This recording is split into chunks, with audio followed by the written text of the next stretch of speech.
अपने चंचल मन को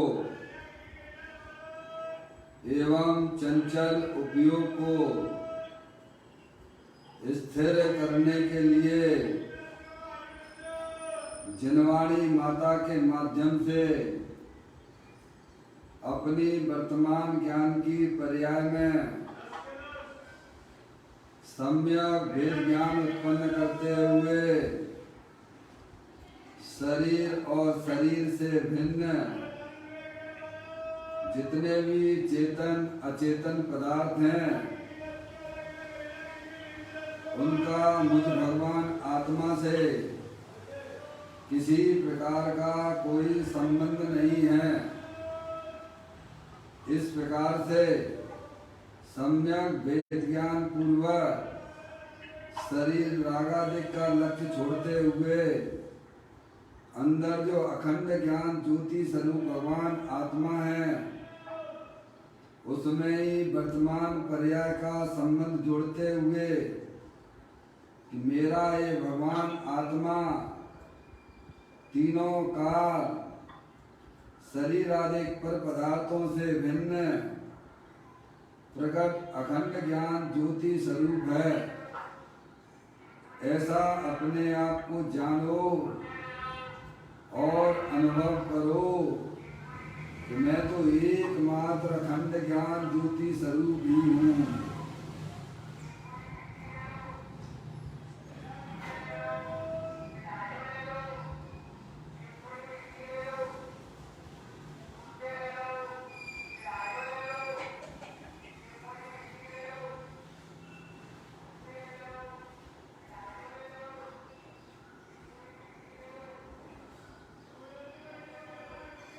इसी प्रकार से संसार अवस्था में आत्मा की पर्याय में जो विविध प्रकार के पुण्य पाप के परिणाम होते हैं वे सब पर के लक्ष्य से होने वाले भाव हैं। वे हमारे आत्मा का स्वभाव नहीं है। ऐसे समस्त रागादिक परिणामों में एकत्व बुद्धि, ममत्व बुद्धि, कर्तृत्व बुद्धि, भोक्तृत्व बुद्धि तथा उन रागादिक परिणामों की ज्ञाता बुद्धि को भी छोड़ते हुए अंदर जो पूर्ण निराकुलता स्वरूप भगवान आत्मा है जो कि अतीन्द्रिय महापदार्थ है, ज्ञान आनंद की मूर्ति है, ऐसे ज्ञायक प्रभु परमात्मा में शरीर रागादिक का लक्ष्य छोड़ते हुए मैं तो पूर्णानंद भगवान आत्मा अतीन्द्रिय आनंद स्वरूप हूँ। ऐसा अपने आप को जानो और अनुभव करो कि मैं एकमात्र अखंड ज्ञान ज्योति स्वरूप अतीन्द्रिय आनंद रूप पदार्थ हूँ। ऐसा अपने आप को अनुभव करो।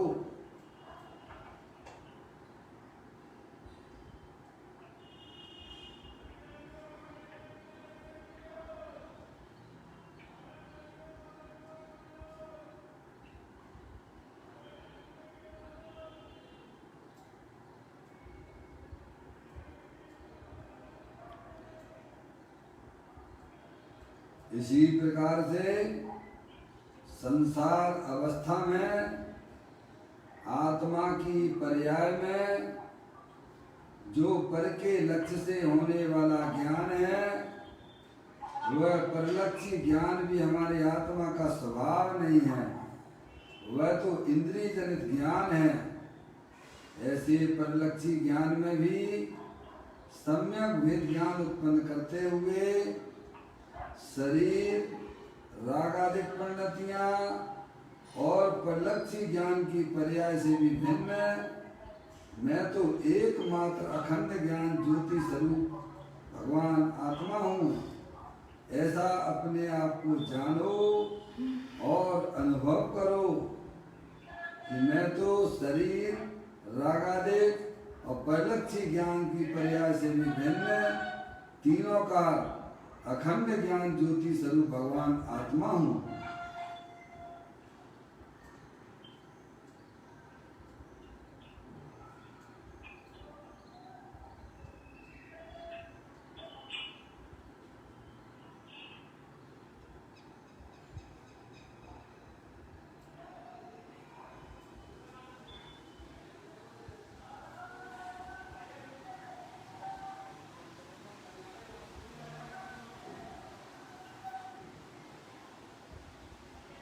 मेरे भगवान आत्मा में शरीर रागादिक परिणतियां और परिलक्षी ज्ञान की पर्याय का प्रवेश नहीं होता है, क्योंकि मेरा ये भगवान आत्मा सदाकाल शुद्ध वीतराग विज्ञान घन स्वरूप है। ऐसा अपने आप को जानो और अनुभव करो कि विश्व के किसी भी पदार्थ का मेरे आत्मा में प्रवेश नहीं होता है। मेरे भगवान आत्मा में रागादिक परिणतियों का भी प्रवेश नहीं होता है। मेरे भगवान आत्मा में परिलक्षी ज्ञान की पर्याय का भी प्रवेश नहीं होता है। मैं तो तीनों काल शुद्ध वीतराग विज्ञान घन स्वरूप भगवान आत्मा हूँ।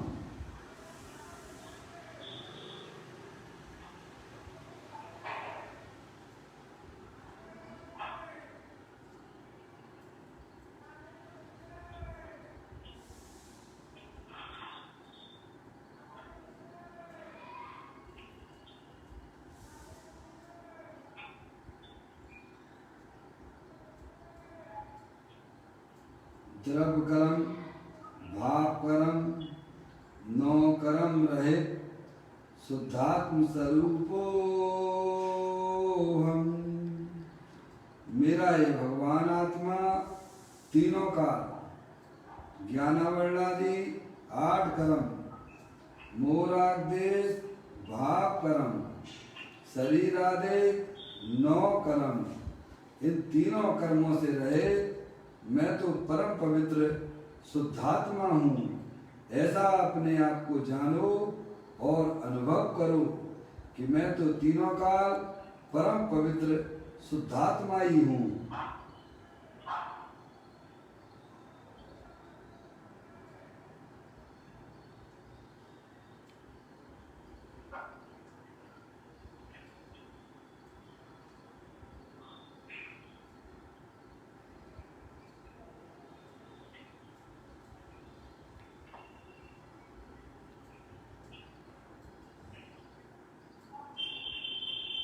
ओम नमः सिद्धेया।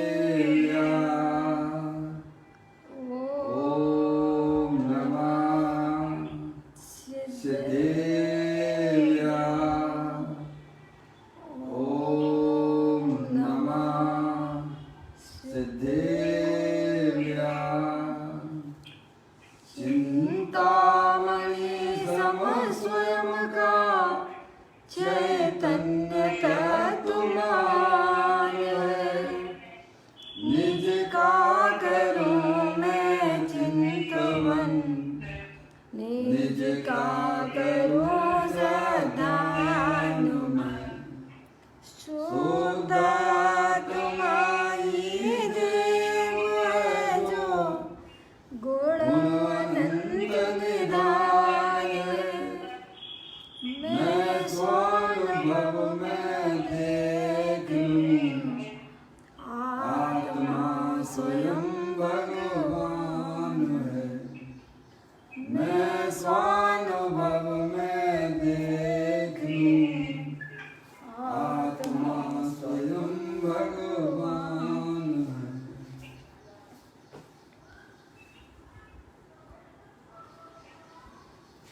द्रव्य दृष्टि जनेश्वर और पर्याय दृष्टि विनेश्वर की चर्चा महान ग्रंथ के माध्यम से हम और आप यहाँ पर स्वाध्याय कर रहे हैं। पुस्तक को आप लोग निकाल लीजिए आज का बोल है 671 नंबर का बोल है। पेज नंबर 154 नंबर पर यह बोल आया है, निकाल लीजिए।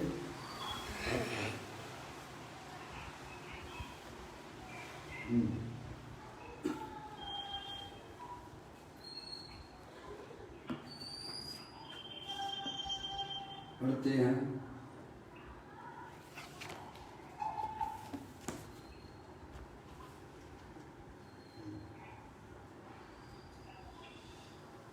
छह सौ 71 श्री समय सार की छठवीं गाथा में ज्ञायक कहा है, 11वीं गाथा में भूतार्थ कहा है, उसी को नियम सार में शुद्ध भाव कहा है। पर्याय मात्र को वह तत्व कहकर परद्रव कहकर ये कहा है। मुनराज परद्रव से परान्मुख हैं तथा स्वद्रव के सन्मुख हैं। उन्होंने पर्याय मात्र को परद्रव कहकर उससे परान्मुख हैं ऐसा कहा है। परम स्वभावी ज्ञायक भाव, ध्रुव भाव, भूतार्थ भाव, परम पारणामिक भाव जो कि पर्याय का स्पर्श नहीं करता, छायक भाव हो परंतु वह व्यक्त है, उसे अव्यक्त द्रव स्पर्शता नहीं है। इस प्रकार इस कारण पर्याय मात्र द्रव्य में है ही नहीं। सम्यक दृष्टि का भेद जो ध्रुव द्रव्य स्वभाव है उसमें उदय आदि चारों भाव नहीं है। एक अपेक्षा से जय धवला में रागादि को पारणामिक भाव कहा है, परंतु परम पारणामिक भाव तो उससे रहित है। बहुत सुंदर चर्चा है, समझ में आया। यहाँ जो है तीनों काल एक रूप रहने वाला भगवान आत्मा,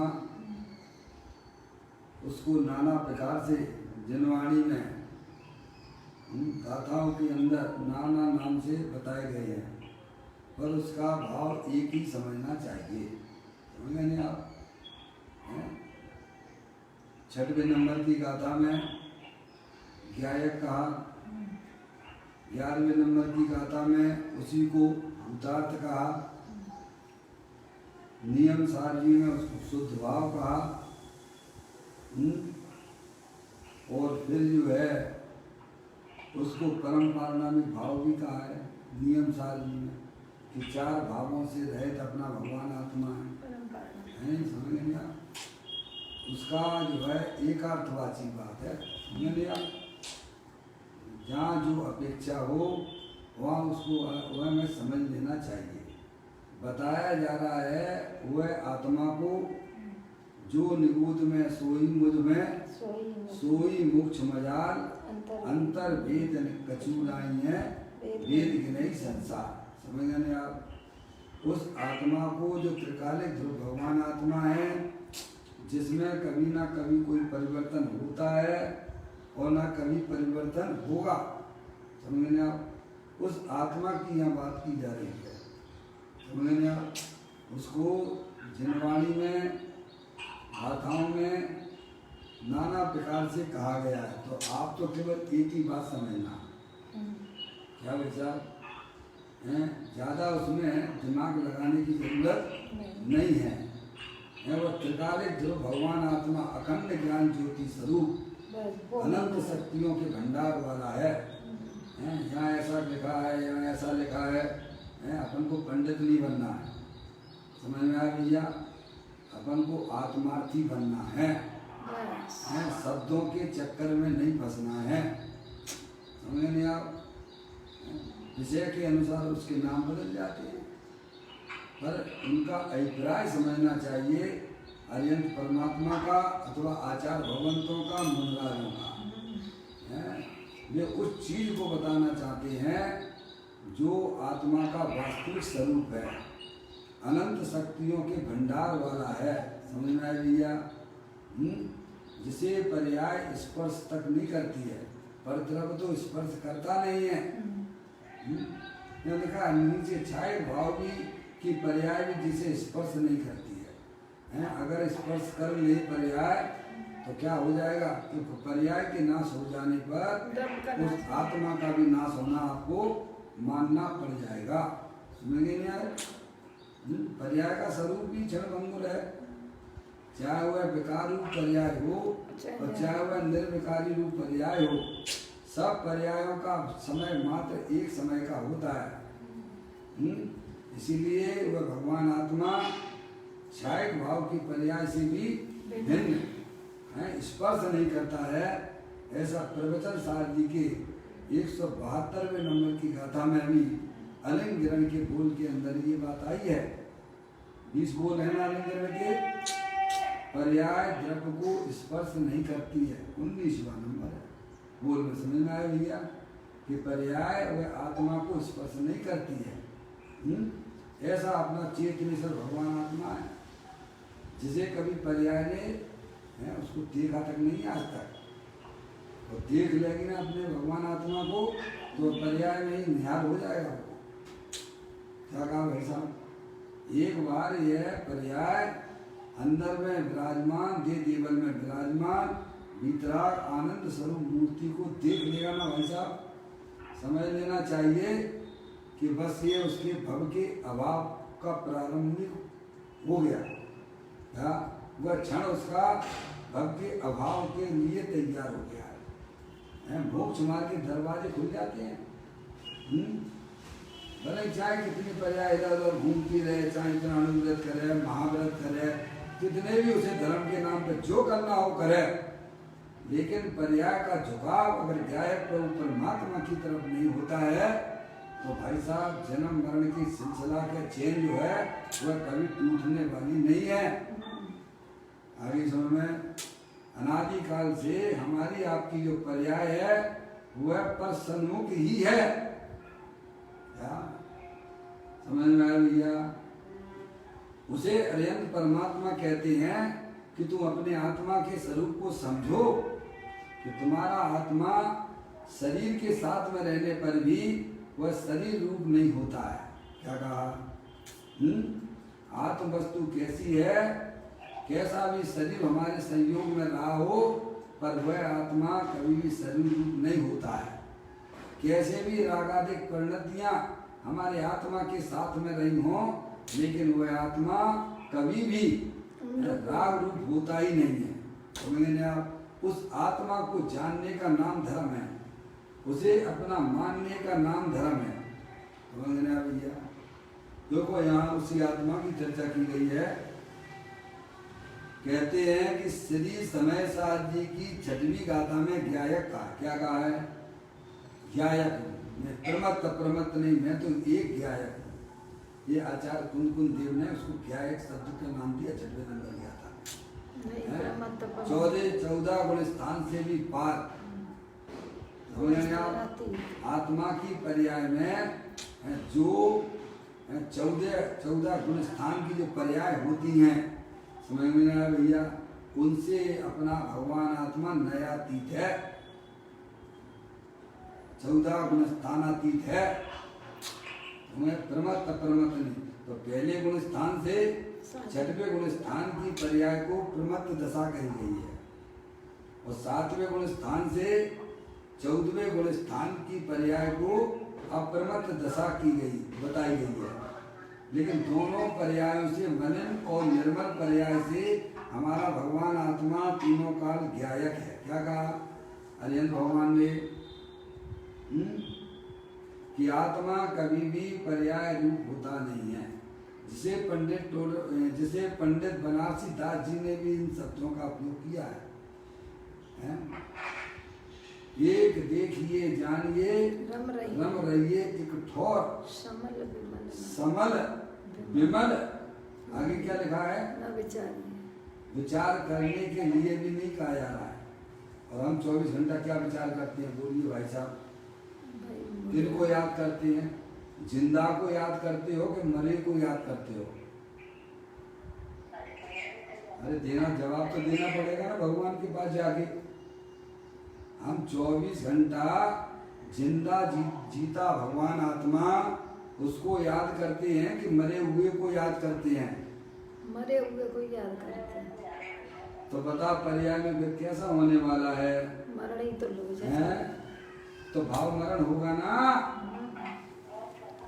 यहाँ विचार करने के लिए भी मना किया जा रहा है। उन पर्यायों को देखने की बात को भी इग्नोर किया जाता है।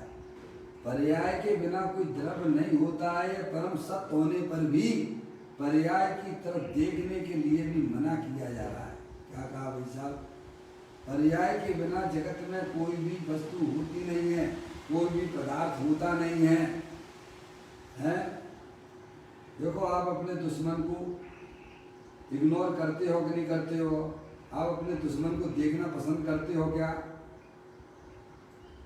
सुबह सुबह आपका कोई दुश्मन दिख जाए, हैं, तो आप क्या बोलते हो? कहाँ किसका मुंह देख लिया सुबह? हैं, आज सुबह सुबह जो है किसका मुख देख लिया? समझ में आया भैया? अरे मैं तो लौकिक की बात कर रहा हूँ। दुश्मन तो कोई नहीं है, सब भगवान आत्मा है। उदाहरण के द्वारा सिद्धांत को समझने के लिए उदाहरण दिया जा रहा है। समझ में आया? हम पर्याय को दुश्मन समझते हैं क्या? अरे बोलो, हमने जो दृष्टांत आपको दिया है, जैसे सुबह सुबह कोई आप अपने शत्रु का मुख देख लो तो परिणामों में क्या होने लगता है? ऐसे ही पर्याय भी तुम्हारा एक प्रकार से शत्रु है। समझ में आया क्या भाई साहब?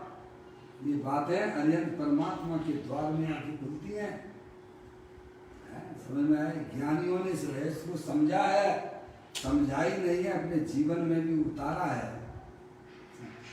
भैया, हम 24 घंटा किसका विचार करते हैं? या तो हमारे विचारों में परद्रव्य का विचार चलता है, अथवा हमारे जो थोड़ा बहुत आपने स्वाध्याय आदि कर लिया है तो अपने पर्यायों का ही विचार किया करते हैं। समझ में आया भैया? कि हमारे परिणाम ऐसे क्यों हो रहे हैं? इतना मैं स्वाध्याय करता हूँ फिर भी परिणाम हमारे गंदे क्यों रहते हैं? फिर भी हमारे परिणामों में ऐसे पाप के परिणाम क्यों आते हैं? तो हमें विचार करना चाहिए अपनी भूमिका का। किसका? आपको ये परिणाम जो है राग द्वेष के नहीं होंगे तो आप उस समय कौन होगे? अरे बोलो, आप कौन सी पर्याय आप चाहते हो? है क्या आपकी पर्याय में वर्तमान में वीतराग अरिहंत परमात्मा की दशा है क्या? है? समझ में आया भैया? बोलिए, आपको आपकी भूमिका का भी ज्ञान नहीं है और अंदर में संकलेश परिणाम ऐसे करते रहते हो कि साहब ये हमारे पाप का परिणाम नहीं होना चाहिए, ये हमारी आत्मा पुण्य के परिणाम नहीं होना चाहिए। तो आपका लेवल का अरिहंत परमात्मा के लेवल के बराबर है क्या? हैं? हम वहीं पर उलझे रहते हैं। कहाँ पर? अपना वीर जो है वहां से ऊपर उठा नहीं पाते हैं। क्या भाई साहब? और पर्याय में उलझना यानी पर्याय दृष्टि कहलाती है, और पर्याय से ऊपर निकल लिया जाना वह द्रव्य दृष्टि कहलाती है। क्या भाई साहब? अरे बात समझ में भाई साहब?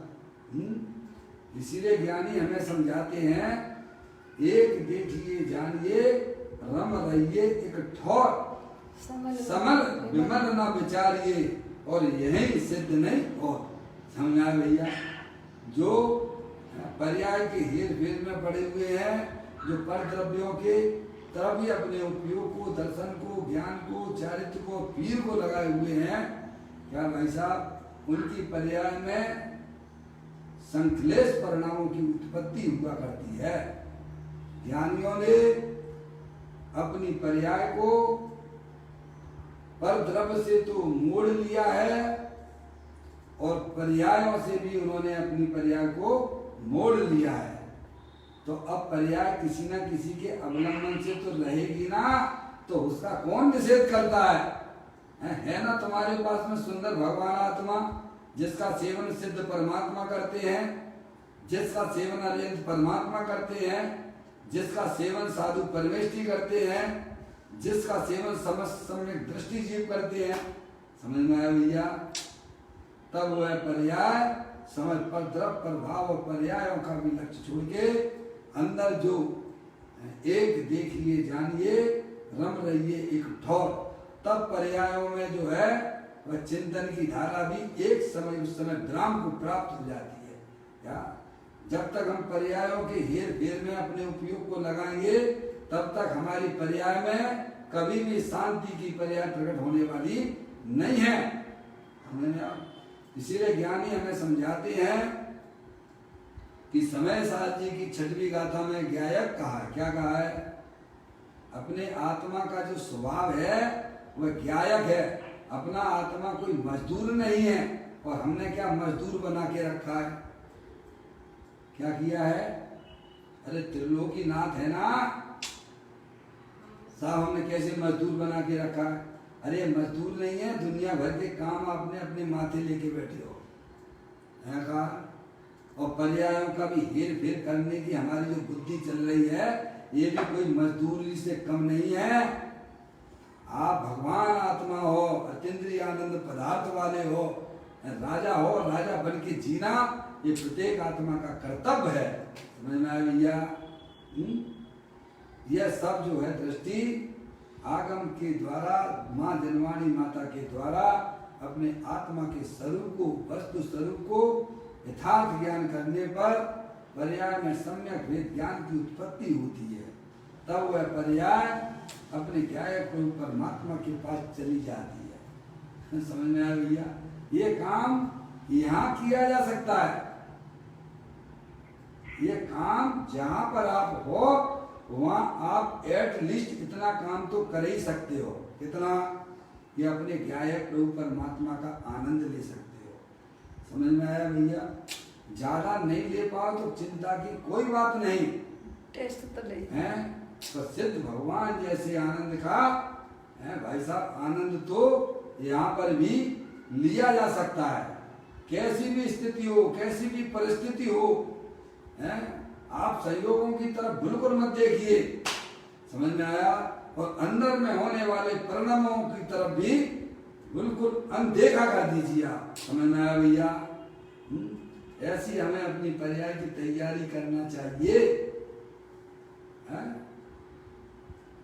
कहते हैं समय सार की छठवीं गाथा में ज्ञायक कहा है। ज्ञायक प्रमत्त अप्रमत्त नहीं, मैं तो एक ज्ञायक हुआ हूं। तीनों काल ये आत्मा ज्ञायक रूप से ही विद्यमान रहता है। पर्याय आने जाने वाली हैं, पर्याय में परिवर्तन होता है। अज्ञान दशा में पर्याय में आकुलता रूप परिणाम होते हैं, मूल आदेश के परिणाम हुआ करते हैं। और आत्मा का जहाँ ज्ञान हो जाता है, आत्मा का जहाँ श्रद्धान हो जाता है, वहाँ निर्मल पर्यायों का प्रभाव प्रारंभ हो जाता है।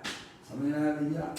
अनादिकाल से हमारे आपकी आत्मा में अज्ञान जनित मूल आदेश की उत्पत्ति है। समझ गए आप? और इसका सच्चा ज्ञान जिन्हें देव परमात्मा की वाणी में आया है। समझ में आया भैया? कि तुम आत्मा हो, तुम शरीर नहीं हो, तुम स्त्री नहीं हो, तुम रागी द्वेषी नहीं हो, तुम तो अखंड ज्ञान ज्योति स्वरूप अनंत शक्तियों के भंडार वाले भगवान आत्मा हो। क्या भाई साहब? ये परिचय कौन देगा? स्वयं ये परिचय कौन देगा? जिन्होंने अपने आत्मा के स्वरूप को जाना है, अनुभव किया है, वे हमें अपनी आत्मा का परिचय करवा सकते हैं। इसीलिए हमें बुद्धि पूर्वक ऐसे निमित्तों की तरफ जाना चाहिए जिसमें हमारी आत्मा की भलाई हो, जिसमें हमारी आत्मा का परिचय मिलता हो। है भाई साहब? तो कहते हैं श्री समय सार जी की छठवीं गाथा में ज्ञायक का है। उस आत्मा को त्रिलोकीनाथ देव देवल में विराजमान भगवान आत्मा अनादिकाल से आप कुछ कर नहीं पाए, ध्यान रखिएगा। हमने कर्तृत्व का बोझ ही अपने माथे पर रखा है, पर तरफ का आप क्या कर सकते हो बताइए ईमानदारी से? हैं आप अपने शरीर को ही बता दीजिए, आप अन्य पर तरफों का अहंकार हैं बताइए अज्ञान। क्या बोले आप?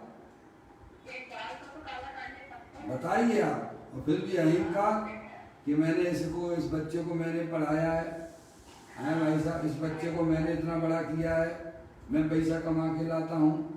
अरे ये तो सब पर आज शरीर से भी तुम्हारे भिन्न है भाई साहब, हैं? तुम अपने शरीर की बात करो ना। गुरुदेव श्री कहते हैं कि ये गुरुदेव श्री कहते हैं कि ये उंगली को भी ये आत्मा हिला नहीं सकता है। या अरिहंत परमात्मा कहते हैं कि ये उंगली को भी हिला नहीं सकता है। श्रीमद् राजचंद्र जी कहते हैं कि आत्मा में अनंत शक्तियां हैं, लेकिन ऐसी कोई शक्ति नहीं है कि ये सड़े हुए तिनके के 2 टुकड़े कर सके। क्या भाई साहब, इतनी अनंत शक्तियां हैं तो एकाध शक्ति तो ऐसी होगी जो परब्रह्म का कुछ कर सके। ऐसी शक्ति बिल्कुल भी नहीं है आत्मा में। समझ में आया भैया? हाँ, ऐसी शक्ति तो है कि लोकालोक के हैं पर पदार्थों के पास गए बिना अपने ज्ञान में लोकालोक के पदार्थों को जाने, ऐसी तो आत्मा में शक्ति है कि भाई साहब आपको किसी पर पदार्थ के पास जाने की जरूरत नहीं है। आपके ज्ञान में है भाई साहब भूत की और भविष्य की अनंत पर्याय जो अभी व्यक्त नहीं हुई हैं, उनको भी यह जाने, ऐसी शक्ति तो है, पर ऐसी कोई शक्ति नहीं है इस आत्मा के अंदर कि यह आत्मा पर द्रव्य का कुछ कर सके। शरीर की उंगली नहीं हिला सकता है। तो आप कहोगे पंडित साहब देखो जो मैं हिला रहा हूँ ना, समझ में आया भैया? इस उंगली को ऐसे हिला रहे हो तो इस उंगली को जरा पीछे की तरह ऐसे चला के बताओ ना भाई। नहीं हिला सकते। अरे बोलो ना। वो अपने सटकारक से है ये उंगली आप ऐसे हिला रहे हो, इस उंगली को पीछे की साइड में ऐसे ही जरा करके बताओ ना। नहीं कर सकते है भाई साहब? समझ में आती है बात? है अरे आत्मा इस उंगली को तो हिला नहीं सकता है, और यह जो उंगली हिल रही है तो तुम्हारी इच्छा से भी नहीं हिलती है। क्या कहा? जो अंदर में हिलाने की इच्छा होती है ना, उससे भी यह उंगली नहीं हिलती है। आत्मा स्वतंत्र अलग वस्तु है, इच्छा एक अलग स्वतंत्र वस्तु है, और ये उंगली जो है स्वतंत्र अलग वस्तु है। यहाँ कोई किसी का गुलाम नहीं है। ऐसी तो सुंदर व्यवस्था ऐसा विश्व की है। पर कभी भी हम ऐसे साहित्य से कभी जुड़ते ही नहीं है। अनादिकाल का जो अज्ञान दशा हमारी पर्याय में चली आ रही है, कर्तृत्व और परद्रव्यों के कर्तृत्व की, परद्रव्यों के भोक्तत्व की। क्या भाई साहब? इसे ज्ञानियों ने अपने ज्ञान में माँ जन्मानी माता के द्वारा सच्चा ज्ञान करके स्वयं वस्तु स्वरूप की पर्याय में निर्णय किया है। क्या हमें निर्णय की बहुत सख्त जरूरत है। हम जितना उपयोग भाई साहब अपने आत्मा की तरफ लगाने का प्रयत्न करते हो, उससे ज्यादा तो जो है वस्तु स्वरूप को समझने में लगाओगे ना, तो उपयोग तो ऑटोमेटिक आपकी आत्मा में लग जाएगा। क्या कह रहे हैं भैया? जितना उपयोग हम अपने गायक प्रभु परमात्मा में लगाने का प्रयत्न करते हैं भाई साहब, उतना प्रयत्न अगर वस्तु स्वरूप का निर्णय करने में लगाओगे तो आपका उपयोग अपने आप लग जाएगा। आपको लगाने की जरूरत नहीं है। ध्यान किया नहीं जाता है। ध्यान सहज प्रक्रिया का नाम। क्या कहा भाई साहब? ध्यान किया नहीं जाता है, ध्यान हो जाता है। सहज हो जाता है। क्या प्यार किया नहीं जाता है, हो जाता है। समझ में आया? आपको अपने आत्मा से प्यार नहीं है, इसीलिए पर्याय तुम्हारे आत्मा के पास आती नहीं है। अगर तुम अपनी आत्मा से प्रेम कर लोगे प्यार कर लोगे तो भाई साहब वह पर्याय तुम्हारे पीछे ऐसी ऐसी भागेगी, हैं भाई साहब? समझ में आई कि नहीं आई है? जैसे अज्ञानी जीव उन लड़के लड़कियों के पीछे भागा करते हैं ना भाई साहब, उन्हें घर में चैन नहीं मिलती है ना, ऐसे ही हमारी पर्याय, एक बार तुम अपने आत्मा के स्वरूप को समझ लो बस, है ऐसी बात है भाई साहब। तो कहते हैं श्री समय सारी की छठवीं गाथा में क्या है कहा है, उस त्रिकालिक ध्रुव भगवान आत्मा जो निबूद में सोई मुझ में सोई मोक्ष मजाल, अंतर भेद कछु नाई है भेद नहीं संसार। ऐसे आत्मा को आचार्य कुंदकुंद देव ने 6वें नंबर की गाथा में ज्ञायक शब्द से उपयोग किया है। और ज्ञायक से क्या उम्मीद रखते हो? ज्ञायक क्या पर्याय का करने वाला होगा क्या भाई साहब? हैं? अरे ज्ञायक क्या मजदूर है क्या? हैं? जो पर्याय का और परद्रव्य का करता धरता देखते हैं वे सब संसारी जीव हैं। क्या कहा? थोड़ा सूक्ष्म बात तो है, पर भाई साहब आपको लगना तो पड़ेगा, इस बातों को समझना तो पड़ेगा। समझ नहीं आप? कहते हैं श्री समय सारी की 6वीं गाथा में ज्ञायक कहा है और 11वीं गाथा में भूतार्थ कहा है। समझ गया? भूतार्थ यानी तीनों काल टिकाऊ वस्तु है। समझ रहे आप? ऐसे अनंत शक्तियों के सामर्थ्य वाली भगवान आत्मा है, अपने ज्ञान आदि अनंत शक्तियों से भरपूर है का ना तो कभी आदि होती है और है का ना कभी मध्य होता है और है का कभी ना अंत होता है। ऐसी भूतार्थ वस्तु है। कैसी है? उसी को 11वें नंबर की गाथा में भूतार्थ शब्द से उपयोग किया गया है और उसी को नियम सार में शुद्ध भाव कहा है। क्या कहा? शुद्ध भाव अधिकार है ना। नियम सार में अपन पढ़ के आए कि नहीं आए हैं? नियम सार जी ग्रंथ है, उसमें आचार्य कुंदकुंद देव ने तो उसका नाम ही शुद्ध भाव अधिकार कर दिया। क्या कर दिया? केवल एक त्रिकालिक ध्रुव भगवान आत्मा की बातें होंगी, उसमें एक साम्राज्य उसमें शुद्ध भाव का होगा जो अपने ज्ञान आदि अनंत गुणों से भरपूर है। ऐसा भगवान आत्मा शुद्ध भाव रूप से है। क्या भाई साहब? उसमें पर्याय की कोई लफड़े झपड़े की बात नहीं होगी। किसकी बात होगी उसमें? हाँ, अपने त्रिकालिक ध्रुव भगवान आत्मा जो शुद्ध भाव से तीनों काल विद्यमान है। फिर कहते हैं उसी को नियम सार में शुद्ध भाव कहा है। अब देखिएगा, पर्याय मात्र को वैर तत्व कहकर परद्रव्य कहकर ये कहा है आचार्य कुंदकुंद देव ने वहां 38वें नंबर की गाथा में। क्या समझ रहे आप? क्या है? पर्याय मात्र। पर्याय तो आप समझ ही गए हो, 4 प्रकार की पर्याय होती हैं। कौन कौन सी होती हैं? 5 भाव के अंतर्गत नाम गिना गए थे। हैं? बोलो भैया, कौन कौन सी पर्याय होती हैं? औदिक भाव, औपसमिक भाव, छौपसमिक भाव और छायिक भाव। ये हो गए 4 भाव। और परम पारणामिक भाव अपना त्रिकालिक ध्रुव भगवान आत्मा, जिसे यहाँ शुद्ध भाव कहा जा रहा है। बराबर? और वह शुद्ध भाव जो कैसा है? वह पर्याय से दूर है, पर्याय पर द्रव्य है। अपना भगवान आत्मा वह स्वद्रव्य है। इसीलिए तुम पर्याय की तरफ ना देखो। अरिहंत परमात्मा है, कभी भी अपनी निर्मल पर्यायों की तरफ नहीं देखते हैं। सिद्ध भगवान है, वे कभी भी अपनी निर्मल पर्याय की तरफ नहीं देखते। सिद्ध ना ध्यावे सिद्ध को तुमको ध्याता हो। तेरे पास में तो गंदी पर्याय है, तू उसकी ध्याता क्यों बन रहा है? जब सिद्ध भगवान अपनी सिद्ध पर्याय की तरफ नहीं देखते हैं तो हमें उनसे क्या शिक्षा लेना चाहिए? क्या भाई साहब? हम गंदी पर्यायों को याद कर करके उनके सन्मुख अपने दर्शन ज्ञान को लगाया करते हैं, जो हमारे लिए भाव मरण उत्पन्न हुआ करता है। क्योंकि आपने संगति किसकी की है? पर्याय में भाव मरण की संगति होती है। पर्याय जो है किसकी संगति में लगी हुई है? 5 हिंदी के जो हर समय पर्याय नष्ट हो रही है, उसके साथ में उसका दर्शन ज्ञान और वीर लगा हुआ है। समझ में आया? अरे पर्याय कोई भी हो, पर्याय तो पर्याय है भाई साहब। हैं? आप आपके घर में बच्चा चाहे काला पैदा हो, है चाहे भाई साहब विश्व का सुंदर बच्चा पैदा हो, पर आप तो नहीं होगे ना। भिन्न ही है तेरे से तो। अरे बोलो,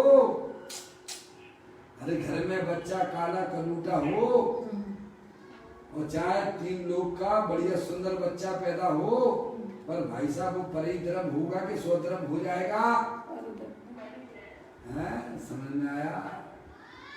ज्ञानी जीव इस प्रकार से सम्यक भेद ज्ञान पूर्वक समस्त पर्यायों का लक्ष्य छोड़ देते हैं, चाहे वह विकारी पर्याय हो अथवा वे अविकारी पर्याय हो। अज्ञानी जीवों के पास में अभी अविकारी पर्याय नहीं है, क्योंकि वह शरीर और रागादि को अपना स्वरूप माने हुए है। जब उसकी पर्याय में वस्तु स्वरूप का यथार्थ ज्ञान होता है, तब वह अपनी पर्याय को आत्मा की सन्मुख जब होती है, तब उसमें निर्मल पर्यायों का प्रभाव प्रारंभ हो जाता है। समझ में आई भैया? तो यहाँ ये बात बताई जा रही है कि पर्याय जो है वह पर्याय मात्र को वैर तत्व कहकर, परद्रव कहकर ये कहा है। ये का मतलब क्या है? छोड़ने। ये का मतलब क्या होता है भैया? वह आश्रय करने योग्य नहीं है। क्या कहा? ये उपाधि का मतलब समझ गए? उपाधि यानी ग्रहण करने योग, आश्रय करने योग, और ये का मतलब होता है कि उसकी तरफ बिल्कुल मत देखिएगा। क्या कहा? समझ में आया? ये का मतलब ये है कि वह देखने लायक नहीं है, वह आश्रय करने लायक नहीं है। आश्रय करने योग तो अपना वह त्रिकालिक ध्रुव भगवान आत्मा है, जो अनंत शक्तियों के भंडार वाला है। अगली बात समझ भैया? इसीलिए यहाँ पर कहते हैं पर्याय मात्र को वैर तत्व कहकर, पर द्रव्य कहकर, हैं देखिएगा, वैर तत्व भी कहा है और उसे पर द्रव्य भी कहा है। मैंने आपसे कहा ना, बच्चा चाहे काला कलूटा हो और चाहे बच्चा विश्व का सुंदर बच्चा हो, पर वह बच्चा तो पर ही होगा, वह बच्चा कोई स्वयं नहीं हो जाएगा। समझ में आया भैया? ऐसे ही आत्मा की पर्याय में चाहे वो शायद मलिन पर्याय हो, चाहे उस पर्याय में केवल ज्ञान की पर्याय भी हो। ऐसा समझ में आया? इतना हमारी पर्याय में सच्चा ज्ञान हो है, तो कहते हैं पर्याय मात्र को वैर तत्व कहकर, पर द्रव्य कहकर ये कहा। समझ गए आप? ये का मतलब ये है कि तुम पर्यायों की तरफ देखना बिल्कुल बंद कर दीजिए। पर्याय आत्मा पर्याय के बिना नहीं रहता है, पर्याय के बिना कोई आत्मा होता नहीं है। फिर भी तुम्हें ये कहा जा रहा है कि तुम उस पर्याय की तरफ बिल्कुल मत देखिएगा। क्या कहा भाई साहब? एक बात तो जाए। फिर कहते हैं मुनराज परद्रव्य से परान्मुख है। परद्रव्य यानी पर्याय से परान्मुख हो गई है उनकी पर्याय। कहाँ से परान्मुख हो गई है? अरे परद्रव्य तो परद्रव्य है ही, पर आत्मा की पर्याय में जो विविध प्रकार के परिणाम हुआ करते हैं, वे भी हमारे लिए परद्रव्य है। इसीलिए मुनराज परद्रव्य से परान्मुख है। नियम सार है, मुनराज परद्रव्य से परान्मुख है तथा स्वद्रव्य के सन्मुख है। यहाँ परद्रव्य पर्याय को कहा जा रहा है और स्वद्रव्य अपना त्रिकालिक ध्रुव भगवान आत्मा, जो कभी भी आपका साथ छोड़ता नहीं है, कभी भी साथ छोड़ेगा नहीं और कभी भी साथ छूटेगा नहीं। पर्याय मात्र को परद्रव्य कहकर उससे परान्मुख है। समझ गए आप? इतनी दूरी बनाना पड़ेगी आपको। समझ में आया भैया? आत्म कल्याण करना हो, अपने आत्मा का अगर आनंद लेना हो, तो भाई साहब इतनी पर्याय की तैयारी जब तक नहीं होगी, तब तक आपको अपने आत्मा का लाभ मिलने वाला बिल्कुल नहीं है। उन्होंने पर्याय मात्र को परद्रव्य कहकर उससे परान्मुख है।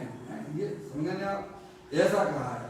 परम स्वभावी ज्ञायक भाव है। अब देखिएगा, परम स्वभावी ज्ञायक भाव ध्रुव भूतार्थ परम पारणामिक भाव, जो कि पर्याय का स्पर्श नहीं करता है। हमने आपको सारी चीजें बता दी हैं, शॉर्ट में आप समझ सकते हो भाई साहब। हैं चाहे आप खाता खोल के देख लीजिए, आप चले जाइए, आप प्रवचन सारे में चले जाइए, 172वें नंबर की गाथा को पढ़ लीजिए, आप 19वें नंबर की बोल में कहा है कि पर्याय द्रव्य को स्पर्श नहीं करती है। समझ में आ रही है? कहते हैं परम स्वभावी ज्ञायक ध्रुव भूतार्थ परम परिणामिक भाव जो कि पर्याय का स्पर्श नहीं करता है। अगर स्पर्श करेगा तो क्या हो जाएगा भाई साहब? पर्याय के नाश होने आपको पर द्रव्य का बोलना नाश। पड़ेगा। हाँ जी, क्या हो जाएगा? पर्याय द्रव अगर पर्याय का स्पर्श कर ले तो पर्याय के नाश हो जाने पर द्रव्य का नाश हो जाएगा। भगवान आत्मा का भी नाश हो जाएगा। समझ में आया भैया? इसलिए पर्याय को आपको पर द्रव जानना और मानना भी पड़ेगा। ये साहब के लिए नया धर्म कहाँ से निकल गया? बिल्कुल भी नया धर्म नहीं है, तो अनादि का धर्म है। आपने ग्रंथ को पढ़ा नहीं है, ग्रंथों को समझा नहीं है, इसीलिए आपको लगता है नया धर्म कहाँ से आ गया है भाई साहब? कहते हैं परम स्वभावी ज्ञायक भाव ध्रुव भूतार्थ ध्रुव भाव भूतार्थ भाव परम पारिणामिक भाव जो कि पर्याय का स्पर्श नहीं करता है। फिर कहते हैं छाय भाव हो परंतु वह व्यक्त है, समझ गए? व्यक्त है ना, पर्याय है ना, छाय भाव केवल ज्ञान की पर्याय, समझ गए आप? छाय भाव हो परंतु वह व्यक्त है और उससे अव्यक्त द्रव स्पर्शता नहीं है। देखो आपको यहाँ पर लाइट मिल रही है, प्रकाश मिल रहा है कि नहीं मिल रहा है? मिल रहा है। लाइट का प्रकाश मिलता है कि नहीं मिलता है? आप वहाँ चले जाओगे कहाँ पर, जहाँ पे एक प्रकाश का भंडार पड़ा हुआ है, वहाँ आपको जो है ऐसा प्रकाश नहीं मिलेगा जो यहाँ मिल रहा है। क्या कहा? जो शक्ति पड़ी हुई है ना, जो आपको एक फ्लो मिल रहा है प्रकाश का, वहाँ इलेक्ट्रिक पावर हाउस पे जाओगे ना आप, वहाँ ऐसी लाइट मिलने वाली है क्या? तो स्वभाव में कैसा में जो शक्तियां भंडार पड़ी हुई हैं वे ऐसी ही हैं। समझ में भैया? तो ये व्यक्त है, प्रकाश व्यक्त है, और वहाँ शक्तियों के पास जाओगे तो वो अव्यक्त रूप से मिलेगा। क्या कहा भाई साहब? है अपनी पर्याय में अगर प्रकाश उत्पन्न करना हो है तो अव्यक्त रूप से जो भगवान आत्मा जो तीनों का विद्यमान वस्तु है उसका आश्रय लेना ही पड़ेगा, है भाई साहब? घर में अगर प्रकाश चाहिए तो भाई साहब जो बाहर में जो तार गया हुआ है अव्यक्त रूप से, उसमें किसी को दिखाई देता है? अंधेरे में से लाइट आती है क्या? उसमें से दिखती है क्या? है? और उसमें कनेक्शन कर दीजिए घर के तो वो हो जाती है व्यक्त, और वो जो बाहर में जो लाइट गई हुई है वो अव्यक्त है, वो शक्ति रूप से है? देखिए यहाँ कहते हैं, देखिएगा बहुत सुंदर बातें हैं भाई साहब, समय के हिसाब से पूरा भी करना है। छाय भाव हो परंतु वह व्यक्त है, पर्याय की बात, केवल ज्ञान की पर्याय, उसे अव्यक्त द्रव अपना जो त्रिकालिक ध्रुव भगवान आत्मा, अव्यक्त का मतलब क्या है? अनंत शक्तियों के भंडार है। समझ में आ गया भैया? अव्यक्त का मतलब क्या है? अनंत शक्तियों का भंडार जो पावर हाउस, समझ गए ना? वीर का भंडार पड़ा हुआ है। हम तो नए नए सी बात पे थक जाती हैं। कौन थकता है? आत्मा कभी थक सकता है क्या? आत्मा के पास में ऐसी बढ़िया बढ़िया शक्तियां पड़ी हुई हैं, वीर का तो भंडार है। हम तो कहते हैं लोग जो है इतनी बात करते हैं, इम्यूनिटी की बात करते हैं। अब इम्यूनिटी पर्याय में कहां से आएगी भाई साहब? इम्यूनिटी यानी ताकत। किसकी ताकत? किसको ताकत चाहिए? पर्याय। अरे ताकत किसको चाहिए? शरीर को ताकत चाहिए कि आत्मा को ताकत चाहिए?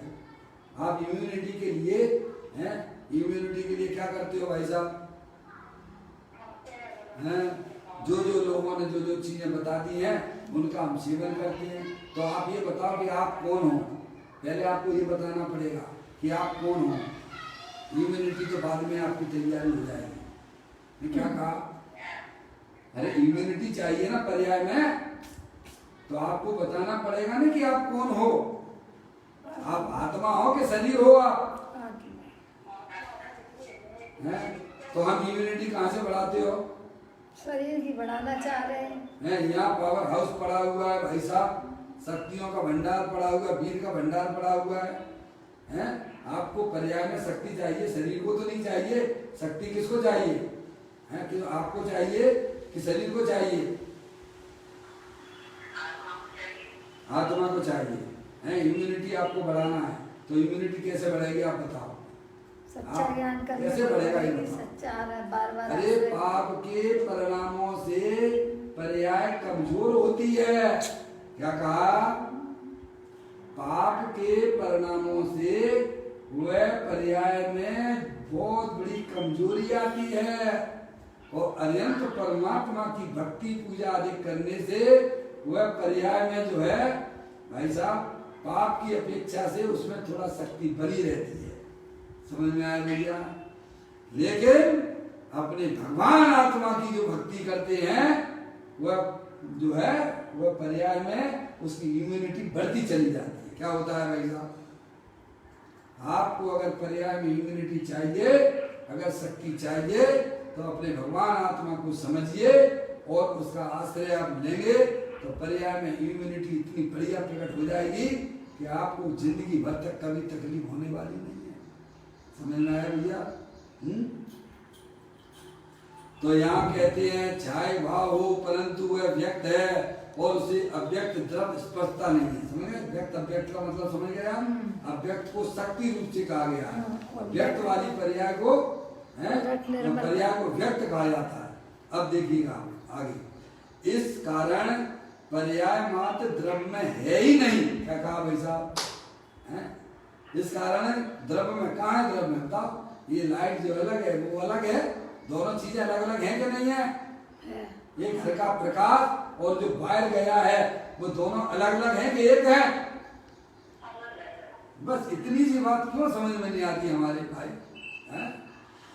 इस कारण पर्याय मात्र द्रव्य में है ही नहीं है। सम्यक दृष्टि का ध्येय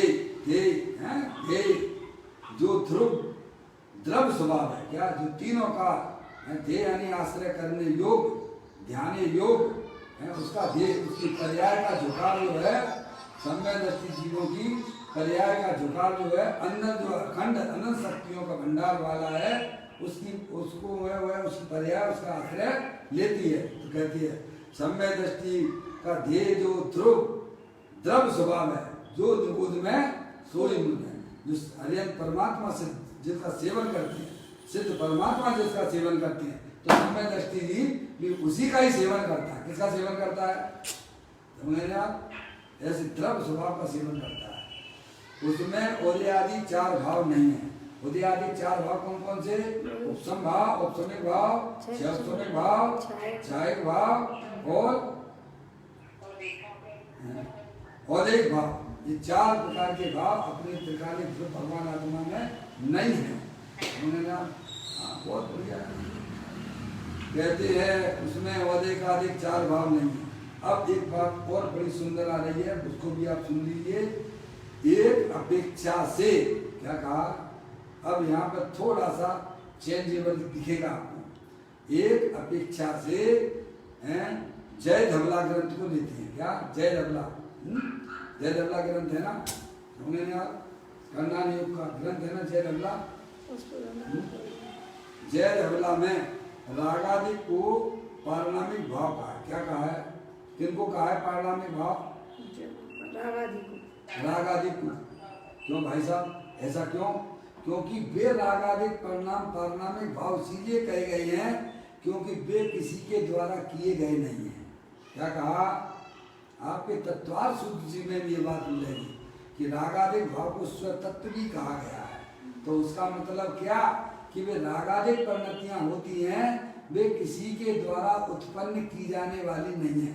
कर्मों के कारण से भी रागादिक परिणाम नहीं होते हैं।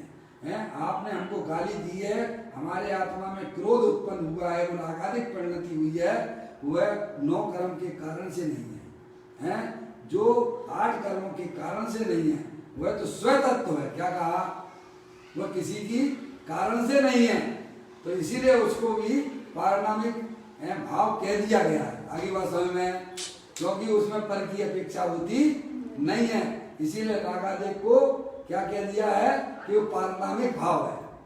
समझ में नहीं समझ में तो समझना पड़ेगा, टाइम इतना नहीं है। देखिएगा एक अपेक्षा से जय धवल में रागादिक को पारिणामिक भाव कहा गया। हमने पहले कहा था, आपको सचेत किया था, बहुत अच्छी बात आने वाली है। हैं जो आपने बहुत कम सुनने को आपको मिलती है। समझ में आया कि रागादिक परिणाम को पारणामिक भाव कहा गया।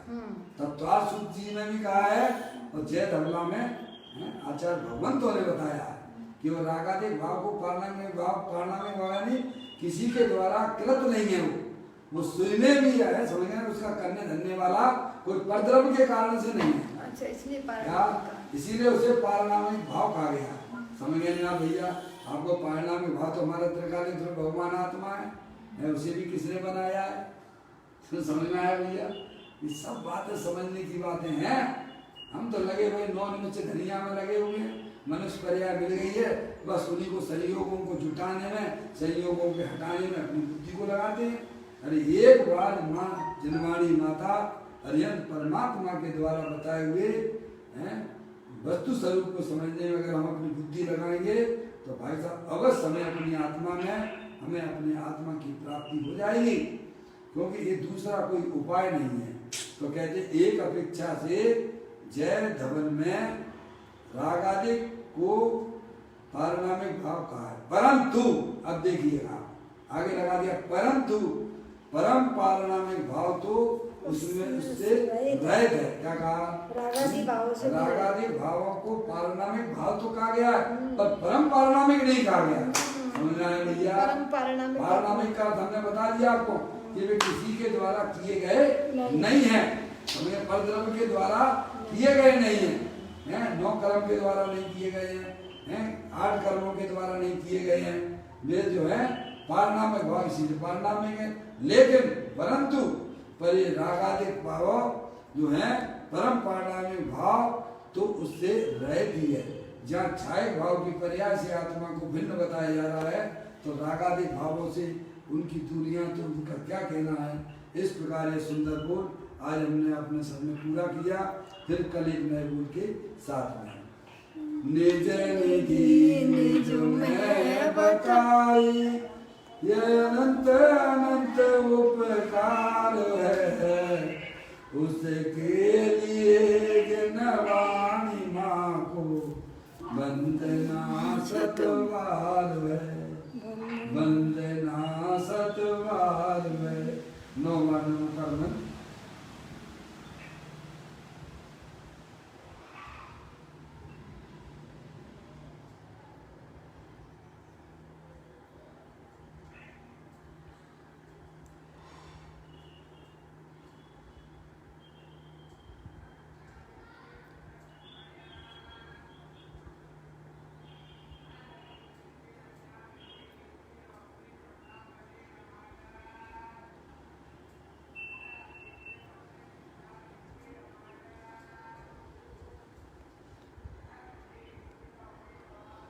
गुरुद्वार दिनवाणी माता की जय, महान जैन धर्म की जय।